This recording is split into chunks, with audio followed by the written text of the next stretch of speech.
And we have 35 minutes remaining. Have a faulty clock? Must be the erratic power supply. 6321. And yet they may want to vote for the amount. Honorable members, I already put. Yes, Mr. Chair. Go ahead, honorable member, Mr. Jordan. Thank you, Mr. Chair. Mr. Chair, to the Honorable Minister, line item 6321, I see a lump sum subsidy for GWI, $1.8 billion. Mr. Chair, I am trying to understand the proportion of population receiving water supply via treatment plant. Could the Honorable Minister explain, I'm seeing in your performance indicator that 98.6% of the population is receiving treated water, but 90... Where did you get an honorable member? Volume 2. Your signature is right there, sir. Did it say treated or access? I don't think he was finished with the question, you know. Yeah, correct. Sorry. That was just the preamble. Yeah. Right. Sir, I'm trying to understand when our hinterland, 94% of the hinterland is receiving water. Well, they are receiving water, and I just want a small percentage of coastland, which is region 5 and 6. A large percentage of region 5 and 6 is not yet receiving treated water. How did we arrive at 98% of the country, of this population receiving treated water? Well, you know, you sure you're reading? I don't know. I'm telling you. All right, It says access to water. 98.3. Not 9.6. Okay, number 4, proportion of population receiving water via a water treatment plant. Let me see that. 98.6%. And for 2026, you have 99%. So I'm trying to understand how many treatment plants do we have across the country?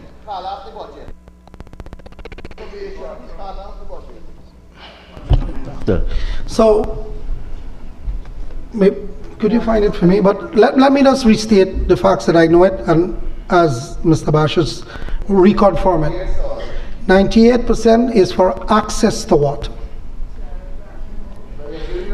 In the hinterland, we have 96% access to water. On the coastland, we have how much? 98% access. The treatment part of it on the coastland is about 80% now, right? It's about 80% on the coastland. That's when we're now putting in the treatment plants. Mr. Chair,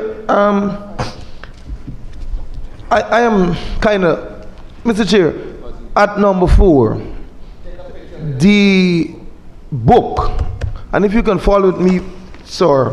Okay, on page 160, it states proportion of population receiving water supply via a water treatment plant is 98.6.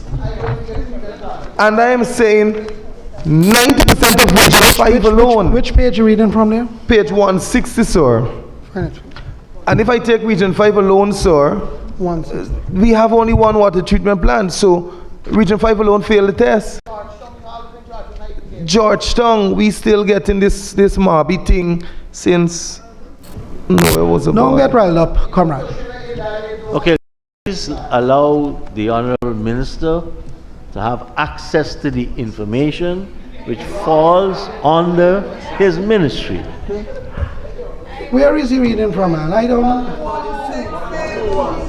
Volume 2, page 160.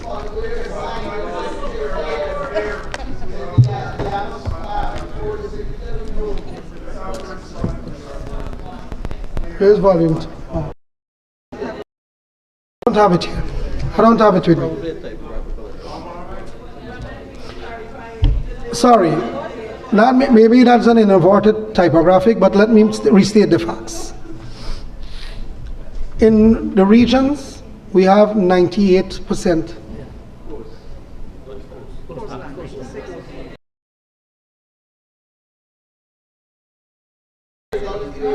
So 98% on the coastline, 96% in the hinterland. Mr. Chair, That is access. Mr. Chair. That is access.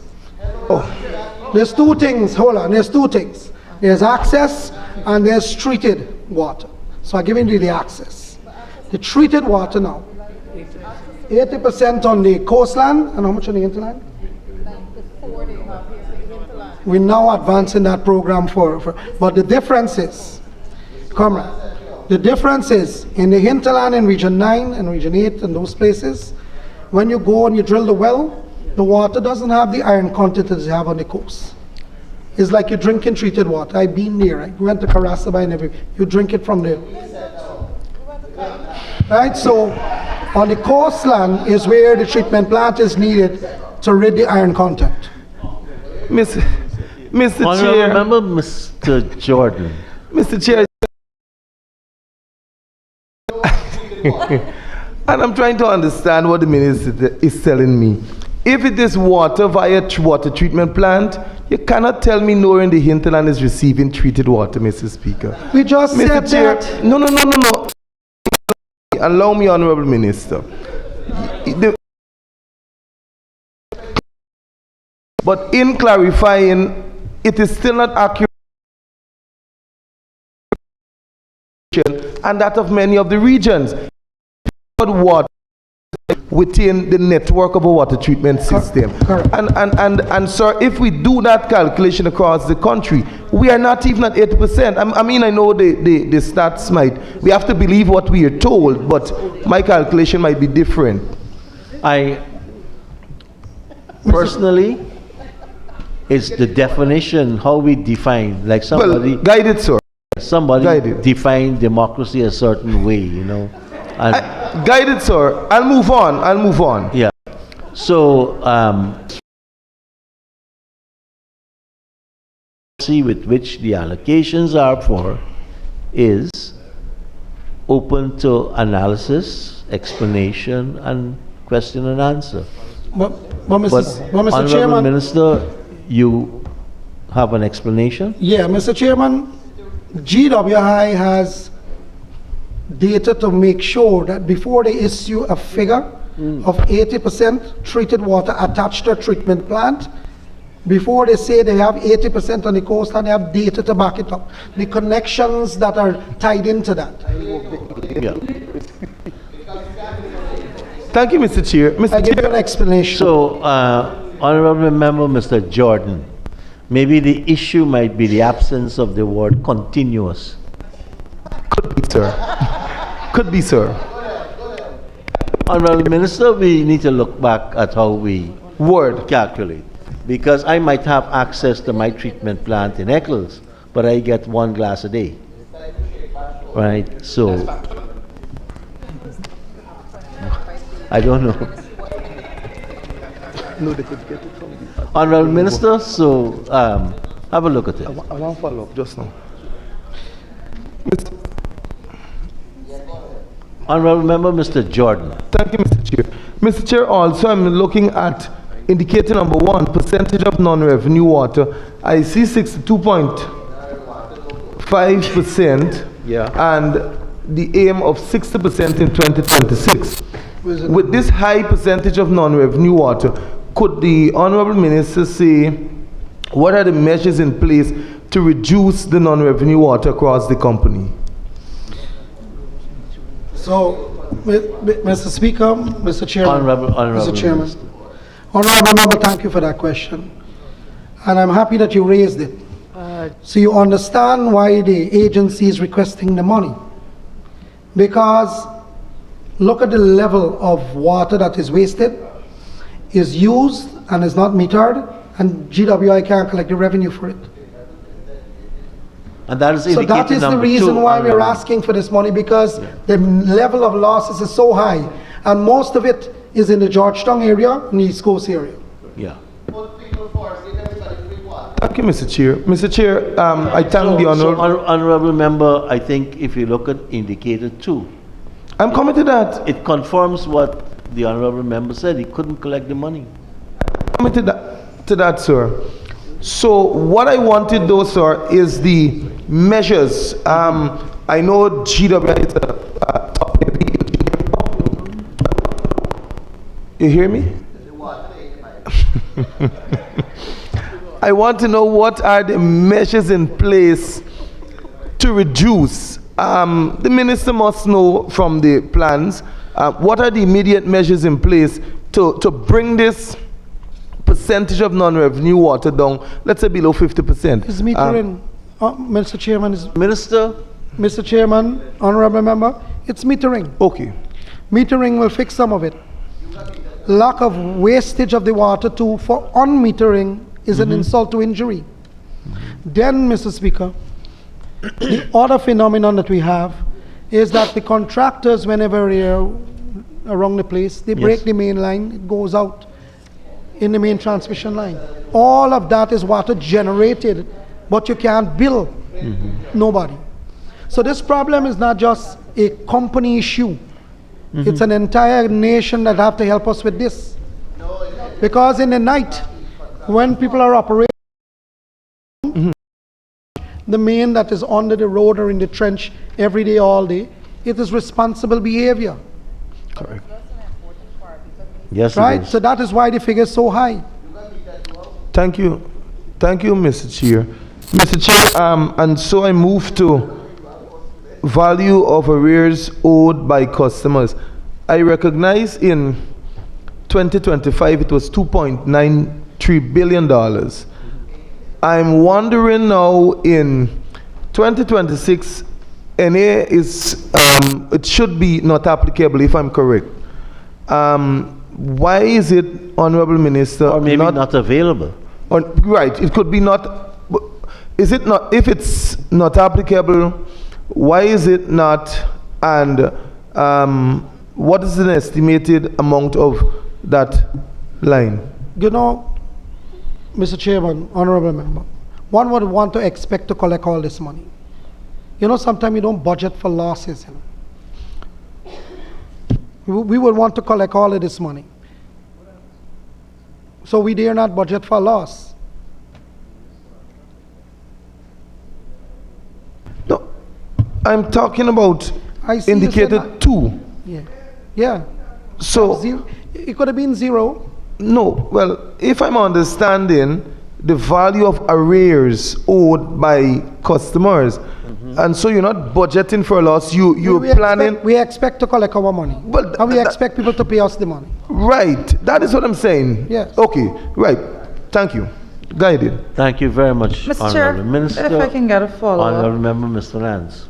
Thank you. A follow-up, sir, and the minister raised a very important point when it comes to the loss that we're having, particularly when it comes to contractors breaking the main and that loss of water. And I want to say that particularly when you're seeing road works being done, a lot of time areas are left without water for a number of days because the water, a contractor broke the main and the water is just left continuously running out. So my question is there, and I knew it, and I would note that it is a new ministry and all of that, but I want to know if there's having any thought into making sure that that time lapse, that couple of days before, because a contractor doesn't come forward and fix that immediately. Is there a system that you're putting in place that you're going to have a more speedy response to having that done? And more so, is there a system in place for contractors to be paying the cost to repair these broken main? Well, I'm glad you raised this matter, honorable member, Mr. Chairman. To understand the everyday, what we call problems we face. It is not just with the water sector. The electricity sector is the same thing. Whole day you're fixing somebody hitting on a pole or something. But in the water sector, when they dig it up, Electricity is different. You don't store it. Water you could store in a black tank. Water now, when they break it, some of them, when you break the main, the entire pressure for the entire community drops. Everybody's affected. They don't say anything, they left quietly and they go. So what we have been doing now, when we find them, we charge people and they gotta pay us. Last Christmas Eve, if you do not know, we were battling a contractor to dig up the main at Kingston, put an excavator, pull up all of the main wires coming out of the plant, cause blackout for Kitty, and the whole Kingston area didn't get water. We had to battle Christmas Eve night. We have people who couldn't spend their family time with their loved ones. They are out there fixing that. We have to charge them. We have to charge them and put them in front of the court, and they have to pay back for them. So we are doing it, but at the same time, the country is building out all over the place. We don't see everything. We expect the reporting system to work for us. Sometimes when it doesn't work, well, that is something that we have to deal with internally, and we are not as perfect. Every agency has its own sets of challenges. We have to better the customer reporting system for both utility companies. I'm not going to come here and tell this country or the chairman of the assembly and y'all everything is perfect. No. But when we confront the challenges, we deal with them. Thank you. Mr. Chair, if I may have a quick follow-on from that. Well, Go ahead, Honorable Member. thank you, Mr. Chair. And maybe, Mr. Indar, you could leverage your expertise being at Public Works for some time. In other jurisdictions, what they usually have is when these contractors are doing public works, there's a utility plan to how they avoid damaging utilities. Are contractors required to submit those types of specs when they're making their submissions? Thank you, Honorable Member, for raising that question, Mr. Chairman. So I wear that hat for 5 years whilst I was building the roads and I was dealing with GWI. I had some responsibility over GPL. Indeed, one of the issues when the poles fell is because they didn't bury it the depth that was required. Yeah. The government went and embarked on a policy for installation of pole and the depth. So it must be 10% of the length of the pole plus 2 feet down. We abolish wood. We say we're going to put concrete. So those are some of the things we have, but interagency collaboration is key. The contractor does and is given the specs of how it has to be buried, where it has to go and the alignment and everything, where the pipe has to go, what depth the pipe has to go, and so on. But tighter interagency working, myself and Minister Edgell and Minister Ramraj are working together with GWI and GPL to make sure that happens. But the other utility companies like One Communication and the rest of them, they also, we meet out with time to time to make sure that it works, because sometimes one utility pole have all of the services on it, and you have to move an entire length of them. So there is coordination, but the coordination could be better. Well, Mr. Chair, I'm glad that the Honourable Minister is taking care of those falling poles. I just had one quick follow-up question, and that relates to your performance standards. Very, very quickly, I note that the performance statement says that only 82% of the turbidity pH and the tests are conforming to WHO standards. I wanted to know if Minister could say to us, is your objective full compliance over what time, and by when can households reasonably expect to receive water that meets the WHO standards? Honourable Minister. Thank you very much, Mr. Chairman. Very good question, Honourable Member. So we aspire to have 100% treated water to meet the standard. The turbidity is really the color. Because of the iron content, it looks red. So the treatment plant is to remedy that very thing. So in this budget, the 21 billion that you see for GWI, you're looking at the current now. But when you look at the capital, you'll see all of the treatment plant, the groundwater treatment plant that we're doing now. It's to deal with that very problem. Right. So we are looking, at least we have here in another 2 years. It's another 2 years, because we have put in about 80 million liters per day capacity in how much plant is? 1, 2, 3, 4, 5, 6, 7. 7 plants.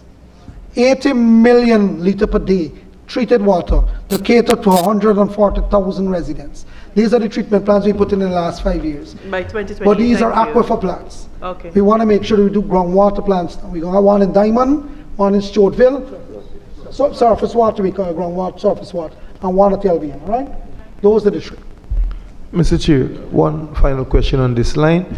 Could the Honorable Minister say what is the current electricity bill for GWI? I have that. Massacre, There's a Massacre. 300 million? 300 million per annum. Sorry, a million a month. 300 million a month. Look, the breakdown is here, I have it. The figure in this, out of this 1.8 billion, electricity alone is 1,126,683,000. Obviously. Thank you, Honorable Minister. And can you say what is the, if there is any arrears, and what is the current arrears at We don't have any. GPL? Do I have any arrears at GPL? No, we don't have any arrears at Lovely. GPL. Thank you. Honorable members, I now put a question that the sum stated for Agency 34, Program 343 Water Services Current Expenditure stands part of the estimates. Those in favor say aye. Those against say no. Ayes have it. The sum stated now stands part of the estimates. Let us turn to pages 529 and 530.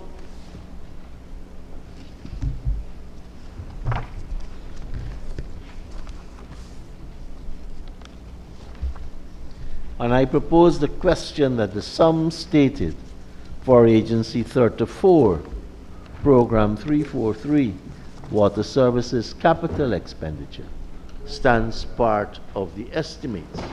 The Honorable Member, Mr. Mahipal. Thank you, Mr. Chairman. Mr. Chairman, project code 160-1800.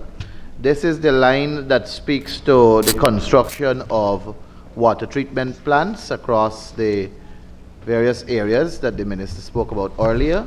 A project that began in 2018, the 1st of January, and is expected to finish in 2029. Mr. Speaker, shall you allow me to? Sir, it was conceptualized with the intention of ensuring that the entire country gets treated water. May I ask the Honorable Minister for the provision for the water treatment plant at Diamond Grove?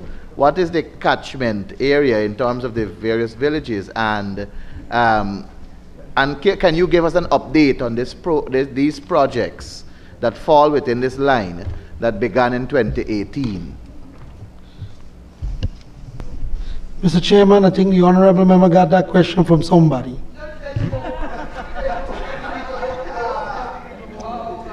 Don't worry, Go ahead, Honorable. I comment to you. Honorable Minister. Diamond, how much to go?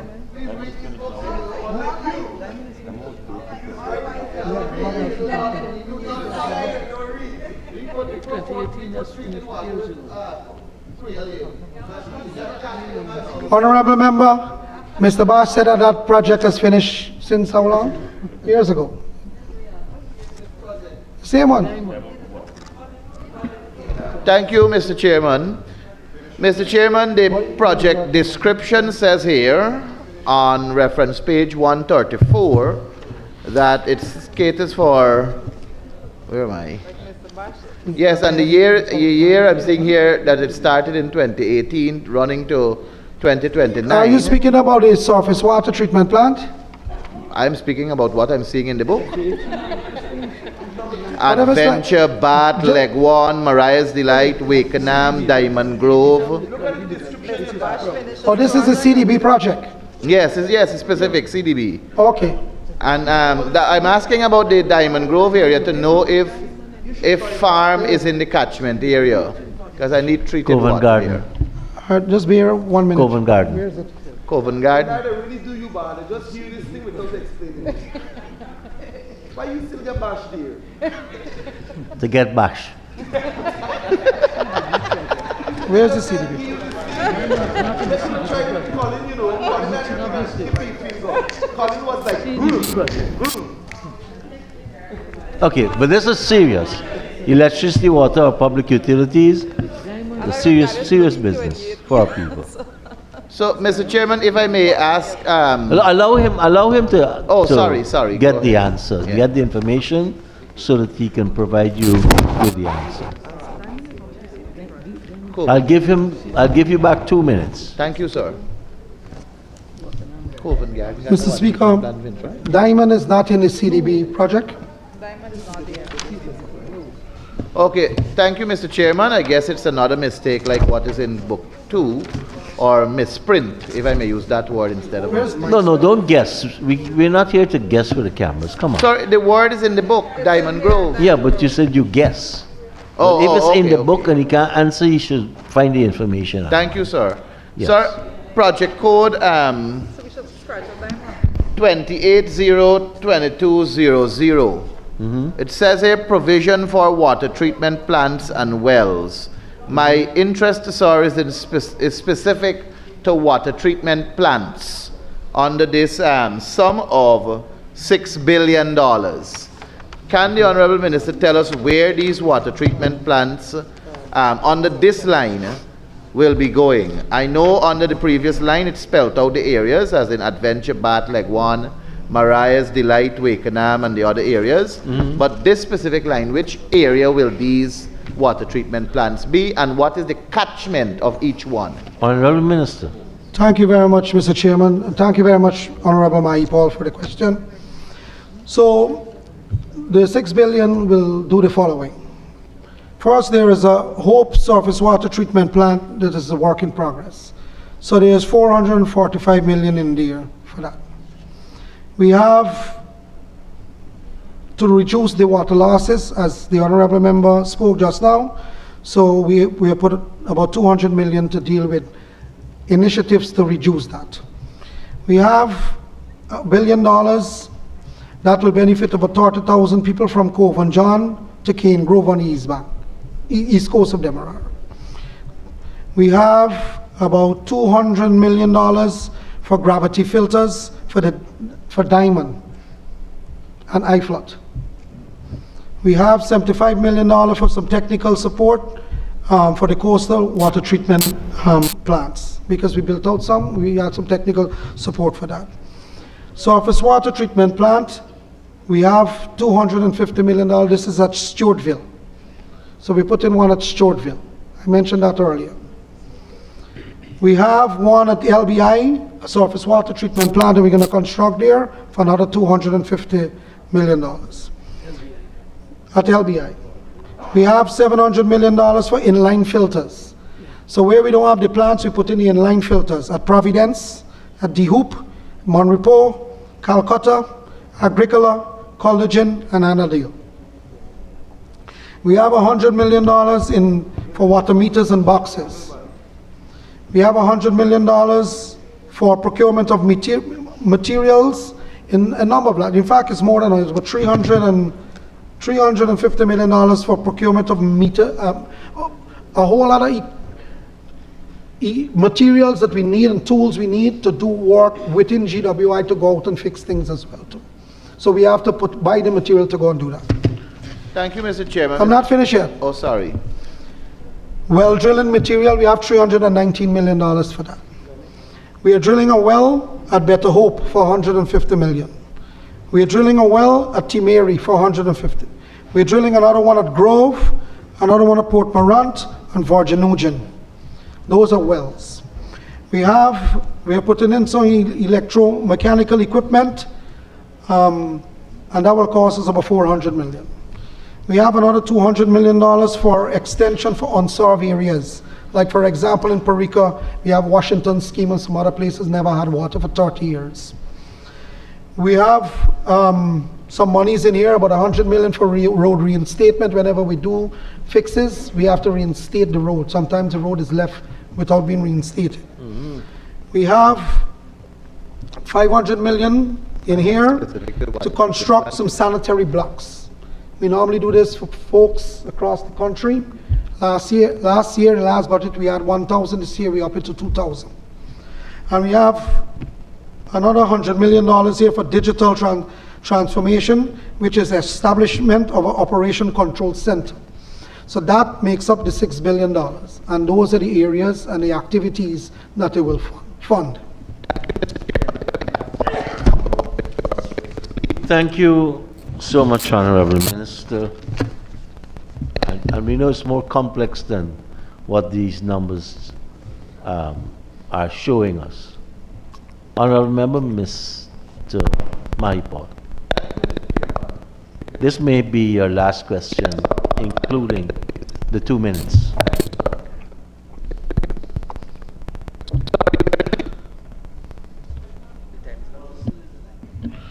Are you hearing me now? No, yes. Thank you, Mr. Chairman. Sir, I want to ask the Honorable Minister with reference to the equipment and other, like the water meters and so on, and other equipment to improve water quality. I want to be specific, sir, with the communities of around Horstellin Farm, Prospect, on the East Bank. Their water pressure is extremely low, and I know from community visits that several of the residents would normally attach a pump to the main to pull water to full tanks at the bottom in order to then pump up at the top. Is there any consideration for these equipment to, for whatever has to happen with the technical people, to increase the pressure, the water pressure in these communities, so that that area, which I am well aware of, can have improved access to water at a higher pressure, and it can reduce their electricity bill too? Thank you, sir. Mr. Chairman. Honorable Minister. Thank you for the question, Honorable Mahipal. So we have put in some transmission line to deal with the problem, because we heard of the problem in Prospect and in Horstellin and so on. So in this budget, I just mentioned that an inline filter system will be going there too, right? So in addition to the inline filter, we also have the Diamond water treatment plant, right? So we have all of those in that area there, but we are putting an inline filtration system to make sure that the raw water doesn't mix with the treated water in the community. In terms of the pressure, that area continues to be a developing area, and we have run some transmission line to reroute the water flow so that we can carry up the pressure. That being said, Mr. Speaker, we are building a surface water treatment plant in Diamond. We have advertised it. It's closed. It's at evaluation right now, so that when that plant come in, what is the capacity? 30 million liters per day. That will be able to solve that whole area. Thank you. Thank you very much, Minister and honorable members. I just have one question, please, if I may. Honorable Chief Rep. Thank you. Yes. After. This is for South Ramville. Has the treatment plant at South by the well north side, has it been tested recently for iron? Where is that again, Honorable Member? Kaikan Street. Which area is Kaikan Street? So, Honorable Member, thank you for the question. And I suspect, Mr. Chairman, what is happening here is that we have launched the one in Cummins Lodge, which is supposed to feed in those areas.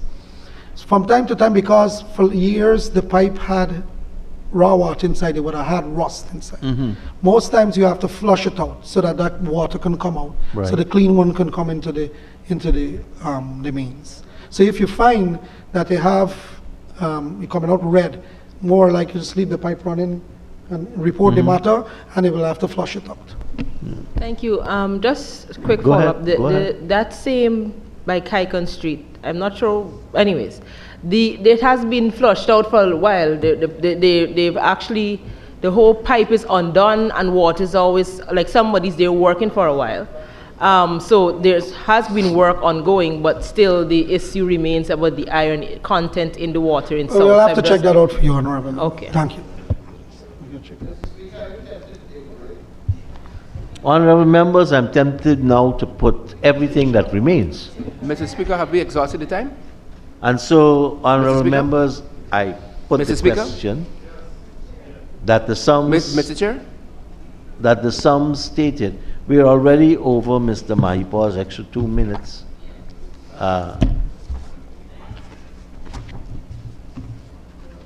The sum stated for program 34, water services 343 capital, agency 34, programs 344 current and capital, agency 34, 345, program 345, current and capital, that all these sums stated herein now stand part of the estimates. Those in favor say aye.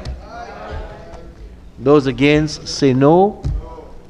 The ayes have it. The sum stated now stand part of the estimates. Honorable Minister, I know the challenge, because with 6,000 new connections in the same area and moving production from 7.5 million to 11 million in our area, we still have issues. So the production is up, the connections are up, and so we are still at the same place or lower percentage-wise. But in terms of the volume of production, we commend GWI personally for getting some water. Thank you very much, Minister, and your staff for taking us through all of your agencies. Thank you very much. Honorable members, if we take the break, we will have 2 agencies remaining. Last time I took a 20-minute break and it was 35 minutes. Let us take a break and we'll come back with Ministry of Tourism, Industry and Commerce and the Ministry of Natural Resources. Please, let's be back here by 10 minutes to 9.